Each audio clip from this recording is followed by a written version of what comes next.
अरे कैसे हैं आप सब।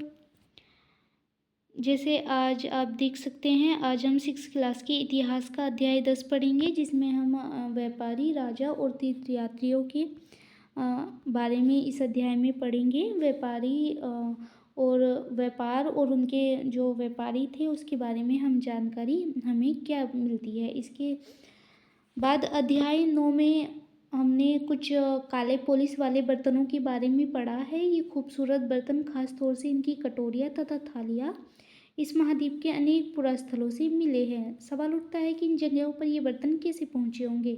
ऐसा अनुमान लगाया जाता है कि जहाँ ये बनते थे वहाँ से व्यापारी इन्हें ले जाकर अलग अलग जगहों पर बेचते थे।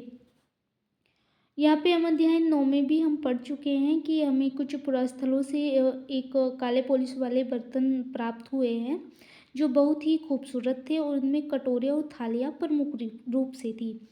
इसके बाद यह सवाल उठता है कि ये बर्तन एक जगह से दूसरे स्थान कैसे पहुँचे होंगे। तो यहाँ पे हम अनुमान लगा सकते हैं कि जो व्यापारी थे इन्हें एक जगह से दूसरी जगह ले जाकर बेचते होंगे। इसके बाद दक्षिणी भारत सोना, मसाले, खास तौर पर काली मिर्च तथा कीमती जो पत्थर थे उनके लिए प्रसिद्ध था। काली मिर्च रोमन साम्राज्य में इतनी मांग थी काली मिर्च की कि इसे काले सोने के नाम से बुलाते थे। व्यापारी इन सामानों को समुद्री जहाज़ों की सड़कों के रास्ते रोम पहुंचाते थे। दक्षिणी भारत में इसे अनेक रोमन सोने के सिक्के मिले हैं। इससे यह अंदाज़ा लगाया जाता है कि उन दिनों के रोम के साथ बहुत अच्छे व्यापार चल रहे थे। तो यहाँ पे दक्षिणी भारत से सोने और मसाले का, खास तौर पर काली मिर्च और कीमती जो पत्थर थे वो दक्षिणी भारत इसके लिए ही प्रसिद्ध था। और जो काली मिर्च थी, रोमन साम्राज्य में इसकी मांग बहुत ज़्यादा थी, इसलिए इसे काले सोने के नाम से भी बुलाते थे। इसके बाद जो व्यापारी थे सामानों को समुद्री या फिर सड़क मार्ग से एक जगह से या फिर एक जगह से दूसरी जगह पहुंचाते थे, रोम पहुंचाते थे, क्योंकि इनकी जो मांग थी वहाँ सबसे ज़्यादा थी। और दक्षिणी भारत में जो रोमन सोने के जो हमें सिक्के मिले हैं उससे यह अंदाज़ा लगाया जा सकता है कि उस समय हमारे रोम के साथ बहुत ही अच्छे व्यापार थे। इसके बाद ये व्यापार से जुड़ी एक कविता है जिसे आप लोग पढ़ सकते हैं। इसके बाद व्यापारियों ने कई समुद्री रास्ते खोज निकाले। इनमें से कुछ समुद्र के किनारे चलते थे, कुछ अरब सागर और बंगाल की खाड़ी पार करते थे। नाविक मानसूनी हवाओं का फ़ायदा उठाकर अपनी यात्राएं जल्दी पूरी कर लेते थे। वे अफ्रीका या अरब के पूर्वी तट से इस महाद्वीप के पश्चिमी तट पर पहुंचना चाहते थे। तो जो दक्षिणी पश्चिमी मानसून के साथ चलना पसंद करते थे, इन लंबी यात्राओं के लिए मजबूत जहाज़ों का निर्माण किया जाता था। यहाँ पे व्यापारियों ने ही समुद्री मार्ग की खोज की थी और ये समुद्र के किनारे या फिर बंगाल की खाड़ी पार करके एक जगह से दूसरी जगह जाते थे। नाविक मानसूनी हवाओं का फ़ायदा उठाकर अपनी यात्राएं जो है वो जल्दी पूरी कर लिया करते थे। और जो अफ्रीका या अरब के पूर्वी तट थे और उपमहाद्वीप के जो पश्चिमी तट पर पहुँचना होता था, तो वे मानसून के साथ ज़्यादा चलना पसंद करते थे। और इन लंबी यात्राओं के लिए उन्हें बहुत ज़्यादा मजबूत जहाज़ों की ज़रूरत पड़ती थी, जिसका निर्माण वे लोग करते थे। उसके बाद जो समुद्री तट के लगे राज्य थे, इन महाद्वीप के दक्षिणी भाग में बड़ा तटीय प्रदेश है। इनमें बहुत से पहाड़, पठार और नदी के मैदान हैं। नदियों के मैदानी इलाकों में कावेरी का मैदान सबसे उपजाऊ है। मैदानी इलाकों तथा तटीय इलाकों के सरदारों और राजाओं के पास धीरे धीरे काफ़ी संपत्ति और शक्ति हो गई। संगम कविताओं में मूवेंदर की चर्चा मिली है। यह एक तमिल शब्द है जिसका अर्थ तीन मुखी है। इसका प्रयोग तीन शासकों परिवार के वंशजों के लिए होता है। यहाँ पे जो दक्षिणी भाग में एक तट उपमहाद्वीप का जो दक्षिणी भाग है, इसको एक बड़ा तटीय प्रदेश कहा जाता था। और जो यहाँ पे पहाड़ और पठार नदी के मैदान बहुत ज़्यादा थे। जो कावेरी नदी का मैदान था वो बहुत ज़्यादा उपजाऊ था और इसी उपजाऊ ज़मीन होने के कारण यहाँ के जो राजा थे और जो सरदार थे वो बहुत ज़्यादा शक्तिशाली और संपत्ति इनके पास हो गई थी। इसके बाद एक संगम कविता में मूवेंदर की चर्चा भी हमें मिली है, जिसका शाब्दिक अर्थ होता है मुखिया। और इसमें तीन शासक परिवारों का वर्णन हमें मिलता है। मुखिया के लिए ये शब्द प्रयोग किया गया है और ये इनमें जो प्रमुख थे वो थे चोल, चेर तथा पांडे, जो करीब 2300 साल पहले दक्षिणी भारत में काफ़ी शक्तिशाली माने जाते थे। तो ये जो मुखिया थे, इनमें तेल छोर पांडे चोल थे। ये 2300 साल पहले दक्षिणी भारत में एक बड़ी शक्तिशाली माने जाते थे। इन तीन मुखियाओं के अपने दो दो सत्ता केंद्र थे। इनमें से एक तटीय हिस्से और दूसरे अंदरूनी हिस्से में था। इस तरह 6 केंद्रों में से 2 बहुत ही महत्वपूर्ण थे। एक चोलों का पत्तन पुहार या कावेरीपट्टिनम, दूसरा पांड्या की राजधानी मदुरै। तो यहाँ पे जो ये इनमें 6 केंद्र थे इनके, जो इसमें चोलों का पत्तन पुहार भी था और कावेरी पट्टनम भी था, और दूसरा था राजधानी, जो इनकी राजधानी थी वो थी मदुरै। इसके बाद जो ये मुखिया थे वो नियमित रूप से लोगों से नियमित रूप के मतलब जो कर लेते थे उसके बजाय उपहारों की मांग करते थे। कभी कभी ये सैनिक अभियानों पर भी निकल पड़ते थे और आसपास के इलाकों में शुल्क वसूल कर लेते थे। इनमें से कुछ धन वे अपने पास रख लेते थे, बाकी अपने समर्थकों, नाते रिश्तेदारों, सिपाहियों तथा कवियों के बीच भी बांट देते थे। अनेक संगम कवियों ने उन मुखियाओं की प्रशंसा में कविताएं लिखी है जो उन्हें कीमती जवाहरात, सोने, घोड़े, हाथी, रथ या सुंदर कपड़े दिया करते थे। ये जो मुखिया थे ये ज़्यादातर जो कर ये वसूलते थे उसके बदले में उपहार की मांग करते थे, ताकि ये और कभी कभी ये जो मुखिया थे ये सैनिक अभियानों पर भी निकलते थे, और जो आसपास के ये इलाकों में घूम के कर वसूल करते थे, उपहार लाते थे, ये ज़्यादातर उन उपहारों को अपने रिश्तेदारों को, सिपाहियों और कवियों में बांट देते थे। इसके बाद जो कवि होते थे वो मुखियाओं की प्रशंसाओं में अपनी कविताओं में उन्होंने इनका वर्णन भी किया है, और जो कीमती जवाहरात, सोने, घोड़े या हाथी, रथ, सुंदर कपड़े इन कवियों को दिए जाते थे, इसके बदले में वो मुखियाओं की प्रशंसा में अपनी कविताओं में लिखते थे। इसके बाद लगभग 200 वर्षों के बाद पश्चिमी भारत में सातवाहन नामक राजवंश का प्रभाव बढ़ गया। सातवाहनों का सबसे प्रमुख राजा गौतमीपुत्र श्री सातकर्णी था। उसके बारे में हमें उसकी माँ गौतमी बालश्री के एक अभिलेख से पता चलता है। वह और अन्य सभी सातवाहन शासक दक्षिणापथ के स्वामी कहे जाते थे।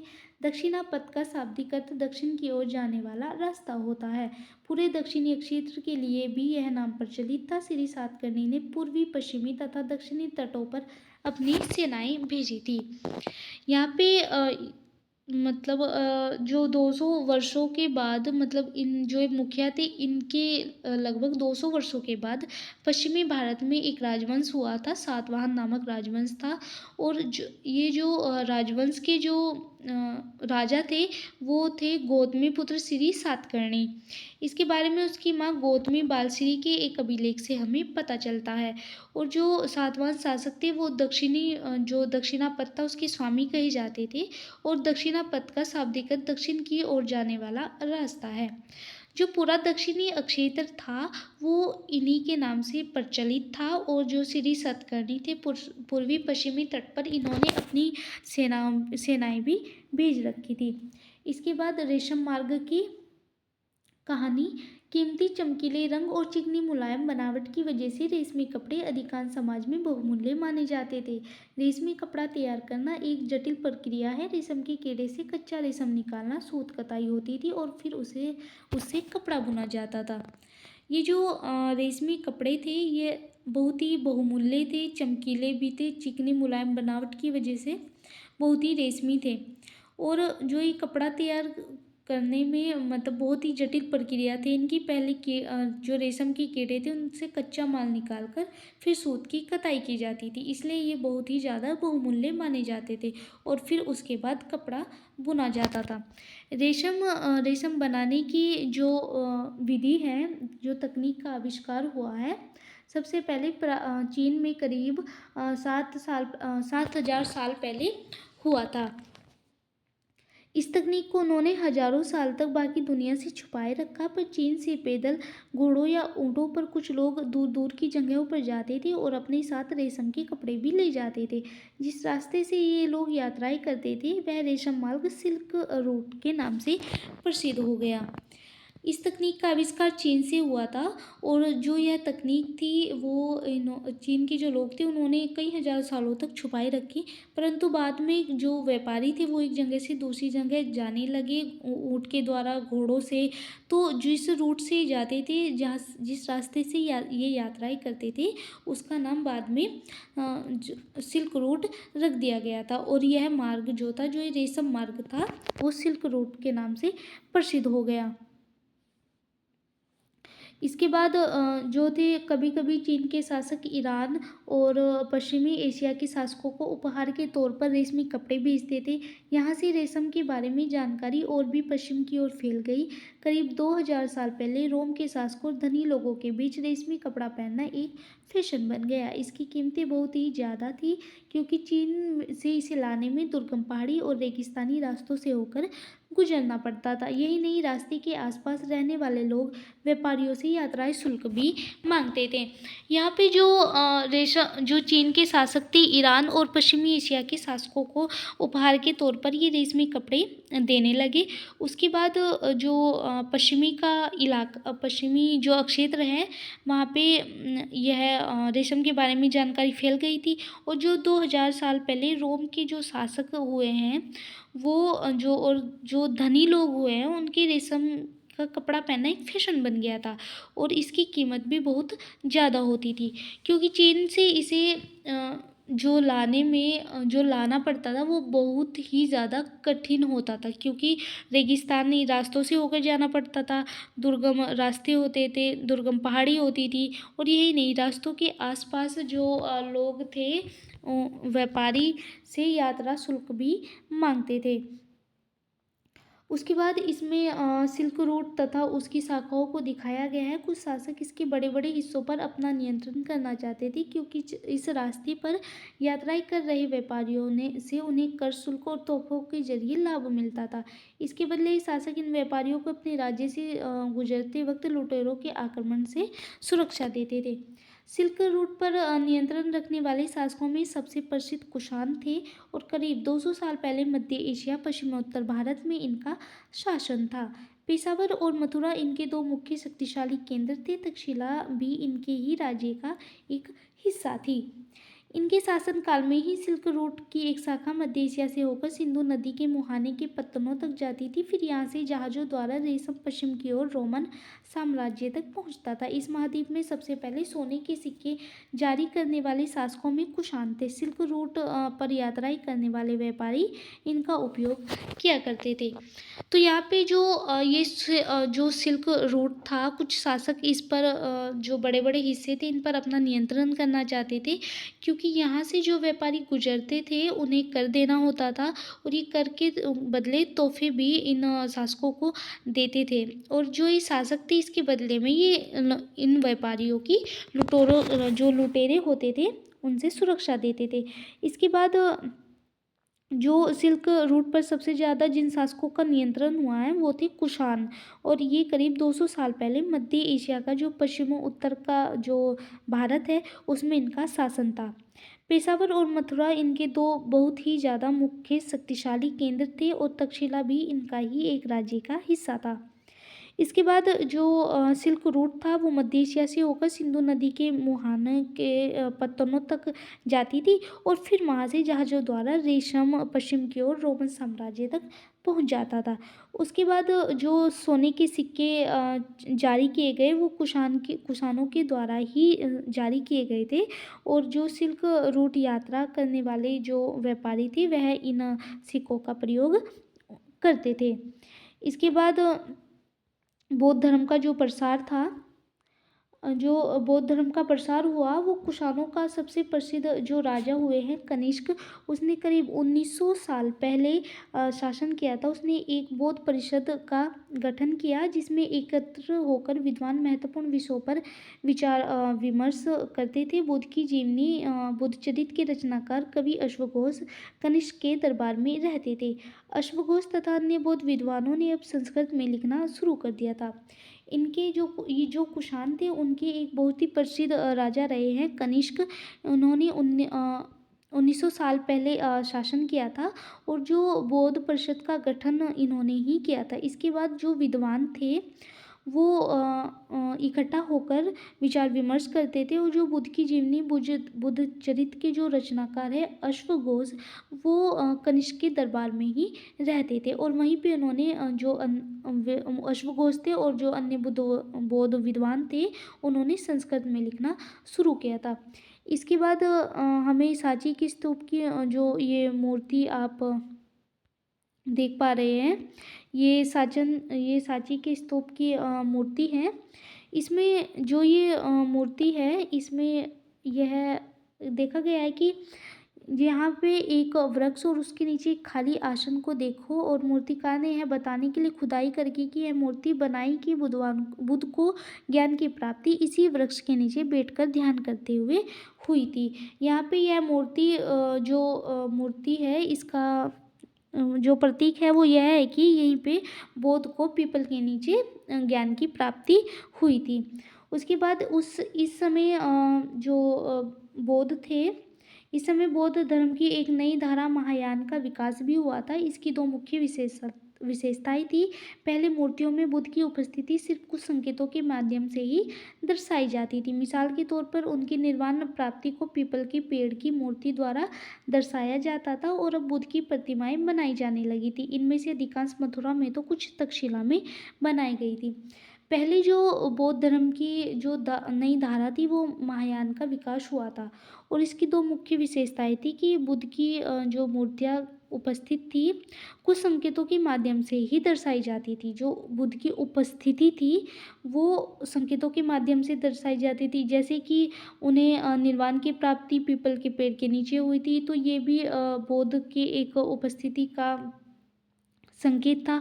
उसके बाद धीरे धीरे ये प्रतिमाओं के रूप में इनकी प्रतिमाएं बनानी जाने लगी, और फिर मथुरा और तक्षशिला में ये मूर्तियाँ बनाई गई थी। जो अधिकांश हिस्से में जो मूर्तियाँ बनाई गई वो मथुरा और तक्षशिला में ही सबसे ज़्यादा बनाई गई थी।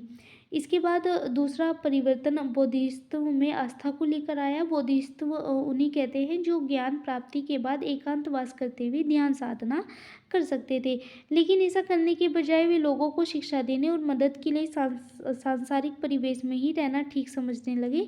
धीरे धीरे बोधिसत्व की पूजा काफ़ी लोकप्रिय हो गई और पूरे मध्य एशिया, चीन और बाद में कोरिया तथा जापान में भी फैल गई। बौद्ध धर्म का प्रसार पश्चिमी और दक्षिणी भारत में हुआ, जहाँ बौद्ध भिक्षुओं के रहने के के लिए पहाड़ों में दर्जनों गुफाएं खोदी गई।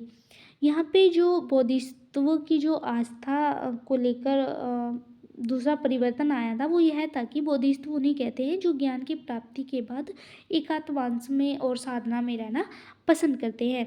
उसके बाद जो ऐसा करने की बजाय जो लोग शिक्षा देते हैं और मदद के लिए सांसारिक परिवेश में ही उनका मतलब जो होते हैं वो रहना कठिन समझने लगे। धीरे धीरे बौद्धिस्त्व की पूजा काफ़ी लोकप्रिय हो गई थी और पूरे मध्य एशिया जैसे चीन और बाद में कोरिया और जापान में भी यह फैल गया था। उसके बाद बौद्ध धर्म का प्रसार पश्चिमी और दक्षिणी भारत में हुआ, जहाँ बौद्ध जो भिक्षु थे उनके रहने के लिए दर्जनों पहाड़ियों की खुदाई की गई थी। इसके बाद इनमें से कुछ गुफाएं राजा और रानियों के आदेश पर बनाई गई तो कुछ व्यापारियों और कृषकों द्वारा। इनमें से ज़्यादातर गुफाएं पश्चिमी घाट के दर्रों के पास बनाई गई थी। दक्कन के शहरों, तटों के सम्मद बंदरगाहों और इन्हें जोड़ने वाली सड़कें भी इन्हें दर्रों से होकर गुजरती थी। ऐसा लगता था कि यात्राएं करने वाले व्यापारी इन गुफाओं वाले मठों में विश्राम के लिए रुकते थे। बौद्ध धर्म दक्षिणी पूर्व की ओर श्रीलंका, म्यांमार, थाईलैंड, इंडोनेशिया, दक्षिणी पूर्व एशिया के अन्य भागों में भी फैला। तो यहाँ पे कुछ जो गुफाएं थी वो जो राजा रानी थे उनके आदेशों पर भी खुदवाई गई थी। फिर जो व्यापारी थे एक जगह से दूसरी जगह जाते थे व्यापार के लिए, उनके द्वारा भी बनाई गई थी। तो इन गुफाओं को देख के लगता है कि ये लोग जब यहाँ से गुजरते होंगे तो ये यहाँ पे विश्राम करते होंगे। इसके बाद इनमें कुछ सड़कें भी जोड़ दी गई थी। कुछ बंदरगाहों के जो तट थे उन्हें भी इससे जोड़ दिया गया था। उसके बाद बौद्ध धर्म दक्षिणी पूर्व श्रीलंका, जो म्यांमार, थाईलैंड, इंडोनेशिया और दक्षिणी पूर्व के जो देश है वहाँ तक बौद्ध धर्म फैल गया था। इसके बाद मथुरा में बुद्ध की एक प्रतिमा का चित्र है। तक्षशिला में बनी बुद्ध की जो प्रतिमा है ये आप देख सकते हैं। ये बुद्ध की प्रतिमा आप देख पा रहे हैं। और ये जो बुद्ध की प्रतिमा आपको दिख रही है, ये तक्षशिला और मथुरा में बनाई गई है। इसके बाद थेरवाद नामक बौद्ध धर्म का आरंभिक रूप इन क्षेत्रों में कहीं अधिक प्रचलित हो गया था। इसके बाद तीर्थयात्रियों की जिज्ञासा, व्यापारी काफिलों में तथा जहाज़ों पर दूर दूर जाया करते थे। बहुत से तीर्थयात्री भी उनके साथ यात्राओं पर निकल जाते थे। व्यापारी अपने व्यापार के लिए दूर दूर जाते थे और जो बाद में तीर्थयात्री हुए वो भी इन व्यापारियों के साथ यात्रा के लिए निकल पड़ते थे। और ये आप यहाँ पे एक चित्र देख पा रहे हैं, ये कार्ले गुफा है जो व्यापारियों, जो राजा रानियों के आदेशों पर बनवाई गई कुछ गुफाएं व्यापारियों ने बनाई अपने व्यापार में आने जाने के लिए। तो यहाँ पे भी ये आप एक गुफा देख पा रहे होंगे, ये कार्ले की गुफा है जो महाराष्ट्र में है। इसके बाद जो तीर्थयात्री हुए हैं, तीर्थयात्री वे स्त्री पुरुष होते हैं जो प्रार्थना के लिए पवित्र स्थानों की यात्रा करते हैं। जैसे आज के टाइम में भी हम देखते हैं कि तीर्थयात्री होते हैं, वे अपने जिस भी धर्म को मानते हैं वे अपने उस पवित्र स्थानों की यात्राएं करते हैं। इसके बाद इसी तरह भारत की यात्रा पर चीनी बौद्ध तीर्थयात्री फासियान काफ़ी प्रसिद्ध है। वह करीब 1600 साल पहले आए। स्वेन तास्ंग 1400 साल पहले भारत आए और करीब 50 साल बाद इत्सिंग आया। वे सब बुद्ध के जीवन से जुड़ी जगहों और प्रसिद्ध मठों को देखने के लिए भारत आए थे। कुछ चीनी यात्री भारत में यात्रा के लिए आए, जैसे कि फासियान। उसके बाद ये 1600 साल पहले आया। फिर स्वेनत्सांग जो 1400 साल पहले भारत आया। और ये जो फिर 50 साल बाद इत्सिंग आए। वे सब जो बुद्ध की जो जगहें हैं, जो प्रसिद्ध मठ हैं, उन्हें देखने के लिए आए थे। क्योंकि जैसे कि हमने पहले भी इसमें पढ़ चुके हैं अभी कि ये आसपास के दक्षिणी जो क्षेत्र है वहाँ पे फैल गया था। चीन, म्यांमार, थाईलैंड, यहाँ पे बौद्ध धर्म फैल गया था। इसके बाद इनमें से प्रत्येक यात्री ने अपनी यात्रा का वर्णन लिखा है। इन्होंने अपनी यात्रा के दौरान आई मुश्किलों के बारे में भी लिखा।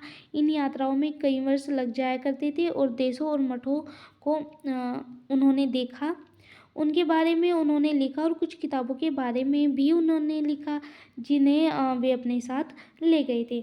यहाँ पे जो ये यात्री आए थे, इन्होंने अपनी यात्राओं का वर्णन किया है कि किस तरह की कठिनाई इन्हें यात्रा करते वक्त किस तरह की मुश्किलों का सामना इन्हें करना पड़ा। उसके बाद किस तरह ये यात्राओं में काफ़ी वर्ष लग जाया करते थे एक जगह से दूसरी जगह जाने के लिए। और जो देश थे उन्होंने किस तरह के मठ यहाँ पे देखे हैं और किस तरह का मतलब जो देश में बौद्ध धर्म का प्रचार था वो किस तरह का है। तो इन्होंने ये सब अपनी किताबों में इसका वर्णन किया है, जिन्हें ये अपने साथ बाद में ले गए थे। इसके बाद यहाँ पे एक आपने भी देखा है, फासियान एक चीनी यात्री आए थे, वो यहाँ से कैसे लौटे थे इसके लिए यहाँ पे वर्णन है। तो ये आप देख सकते हैं, पढ़ सकते हैं इसके बारे में, फासियान यहाँ से कैसे वापस लौटे थे चीन। इसके बाद स्वेन-त्सांग जो भारत, ये भी एक चीनी यात्री थे, वो आए थे जो वो भूमार्ग से उत्तर पश्चिमी और मध्य एशिया होकर चीन वापस लौटे थे। उसने सोने, चांदी और चंदन की लकड़ी की बनी बुद्ध की मूर्तियाँ, 600 से भी ज़्यादा पांडुलिपियाँ एकत्र की थी। इन्हें वह 20 घोड़ों पर लाद कर ले गया था। इनमें से 50 पांडुलिपियाँ उस समय खो गई जब सिंधु नदी पार करते हुए इसकी नाव उलट गई थी। अपने जीवन का बाकी हिस्सा उसने बची हुई पांडुलिपियों का संस्कृत से चीनी अनुवाद करने में लगा दिया था। जो श्वेतसांग थे वो भूमार्ग से होकर उत्तर पश्चिम और मध्य एशिया से होकर चीन वापस लौट गए थे। और वो यहाँ से जो सोने, चांदी और चंदन की लकड़ी से जो मूर्ति बनाई गई थी बुद्ध की, और जो ले गए थे, उसके बाद ये जो पांडुलिपियाँ थी यहाँ से वो पांडुलिपियाँ भी लेकर गए थे। 600 से भी ज़्यादा पांडुलिपियाँ वे यहाँ से एकत्र करके ले गए थे। ये यहाँ पे जब गए थे तो ये जो सब सामान था वो घोड़ों पर लाद कर ले गए थे।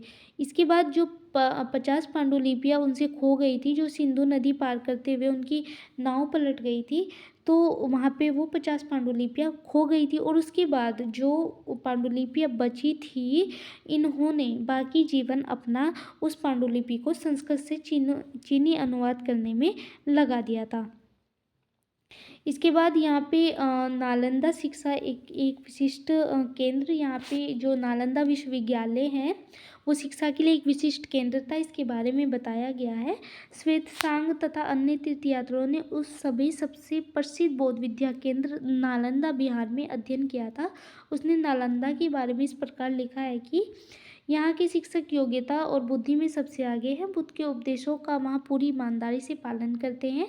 मठ के नियम काफ़ी सख्त है, जिन्हें सबको मानना पड़ता है। पूरे दिन वाद विवाद चलते रहते हैं, जिससे युवा और वृद्ध दोनों ही एक दूसरे की मदद करते हैं। विभिन्न शहरों में विद्वान लोग अपनी शंकाएं दूर करने यहाँ आते हैं। नए आगंतुकों से पहले द्वारपाल ही कठिन प्रश्न पूछते हैं। उन्हें अंदर जाने की अनुमति तभी मिलती है जब वे द्वारपाल को सही उत्तर दे पाते हैं। 10 में से 7-8 सही उत्तर नहीं दे पाते। यहाँ पे जो नालंदा विश्वविद्यालय है, श्वेतसांग ने जो तीर्थयात्री था, उस समय जो प्रसिद्ध बौद्ध के विद्या का केंद्र नालंदा था जो बिहार में, उसमें अध्ययन किया इन्होंने। और तो उसके बारे में इन्होंने लिखा है कि वहाँ की जो शिक्षक थे वो बहुत ही बुद्धिमान थे। वो उपदेश पूरी ईमानदारी से, जो बौद्ध के उपदेश थे उनका पालन करते थे। पूरा दिन वो वाद विवाद करते थे, एक दूसरे की मदद करते थे। और जो शहरों से जो विद्वान लोग अपनी शंकाएं दूर करने के लिए यहाँ आते थे, उनकी मदद करते थे।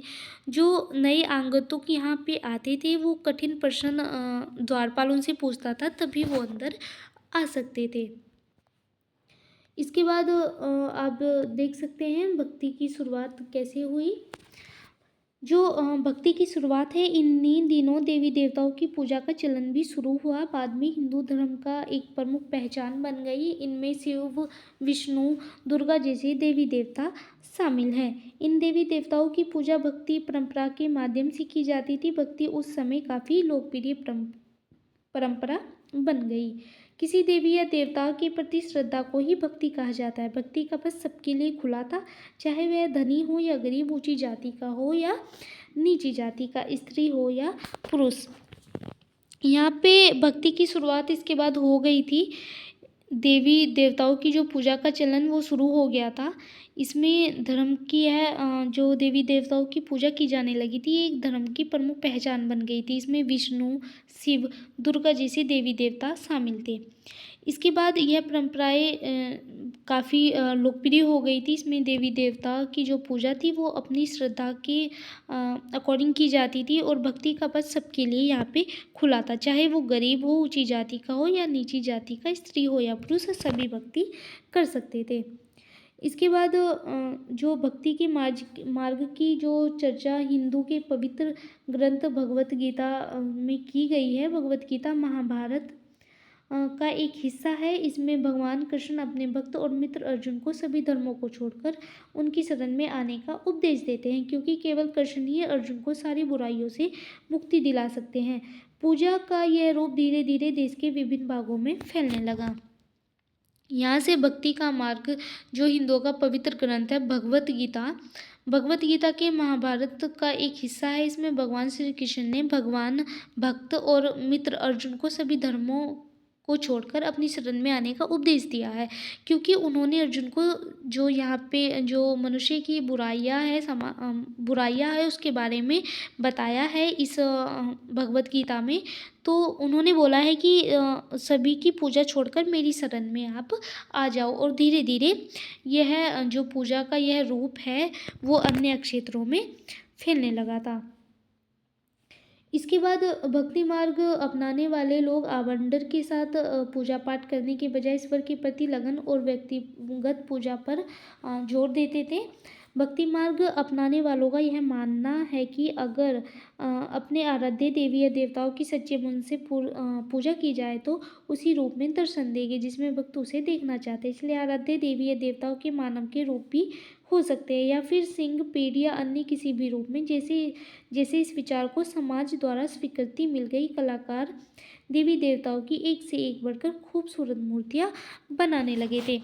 यहाँ पे जो आडंबर थे, भक्ति मार्ग अपनाने वाले जो लोग थे वो आडंबर के साथ पूजा पाठ करने की बजाय ईश्वर के प्रति लगन और व्यक्तिगत पूजा पर जोर देने लगे थे। उनका यह मानना था कि जो सच्चे मन से देवी देवताओं की पूजा करेंगे वह उन्हें उसी रूप में दर्शन देंगे जो भक्त उन्हें देखना चाहते हैं। इसके बाद आराध्य या देवी देवता मानव के रूप में भी हो सकते थे। इसके बाद ये लोग किसी पेड़ या अन्य किसी रूप में भी इनकी भक्ति करने लगे, इन्हें मानने लगे। इसके बाद इनके विचारों को समाज द्वारा स्वीकृति मिल गई और धीरे धीरे कलाकार देवी देवताओं की ऐसी मूर्तियाँ बनाने लगे थे जो इनके जो लोग थे वो देखना चाहते थे। इसके बाद जो भक्ति थी, भक्ति भज शब्द से बना है जिसका अर्थ है विभाजित करना या हिस्सेदारी करना। इसका अर्थ यह है कि भक्ति भगवान और भक्त के बीच परस्पर एक अंतरंग संबंध है। भक्ति भगवत या भगवान के प्रति झुकाव है। भगवत का एक अर्थ यह भी है जो अपनी ईश्वरीय तथा सुख को भक्तों के साथ बांटता है, यानी भक्ति या भागवत अपने देवी देवताओं के भक्त का हिस्सेदार होता है। यहाँ पे जो भक्ति भज शब्द, जो भक्ति का जो शब्द है वो जिसका अर्थ है विभाजित करना या हिस्सेदारी करना होता है। इसका अर्थ है कि भगवान और भक्त के बीच एक परस्पर संबंध होता है और भगवत या भगवान के प्रति झुकाव होता है, यानी जो भगत होता है उसका भगवान के प्रति अत्यधिक झुकाव होता है और ऐश्वर्य और सुख की भक्तों के साथ बांटता है। इसके बाद जो देवी देवताओं का हिस्सा होता है उसमें जो भक्त है वो अपनी भक्ति से हिस्सेदारी कर सकता है। इसके बाद ये एक भक्त द्वारा लिखी गई एक कविता है जिसे आप पढ़ सकते हैं। इसके बाद देवी देवताओं का विशेष सम्मान होता था, इसलिए विशेष जगहों पर ही इनकी मूर्तियों को रखा जाता था। इन स्थानों को ही मंदिर कहते हैं। भक्ति परंपराओं में चित्रकला, शिल्पकला, स्थापत्य कला के मार्ग से भी अभिव्यक्ति की प्रेरणा दी गई है। देवी देवताओं का धीरे धीरे सम्मान होने लगा और इनकी मूर्तियाँ विशेष जगहों पर रखी जाने लगी जिन्हें मंदिर कहते हैं। और जो ये परंपरा थी, ये भक्ति जो परंपरा थी, ये चित्रकारी, शिल्पकारी और स्थापत्य जो कला थी उसकी अभिव्यक्ति की प्रेरणा दी है। इसके बाद हिंदू शब्द इंडिया शब्द की तरह ही सिंधु या इंडस से निकला है। जो यह शब्द इंडस से निकला है, यह शब्द अरबों तथा ईरानियों द्वारा उन लोगों के लिए उपयोग किया जाता है जो सिंधु नदी के पूर्व में रहते थे। यही शब्द उनके धार्मिक विश्वास तथा सांस्कृतिक परंपराओं के लिए भी प्रयुक्त होता था। यहाँ पे जो हिंदू शब्द है वो इंडिया शब्द की तरह ही सिंधु या इंडस से निकला है।